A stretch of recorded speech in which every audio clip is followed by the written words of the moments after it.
Арманыңды жетеледің мақсатына көздеген. Жылы сөздерің жүрегімде,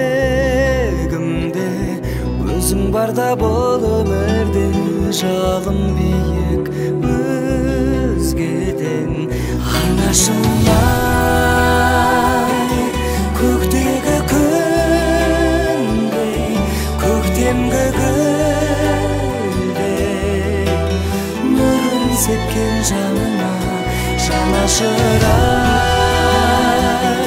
Сағындым сені, бағымның шегі, ақ сүт берген анашыма.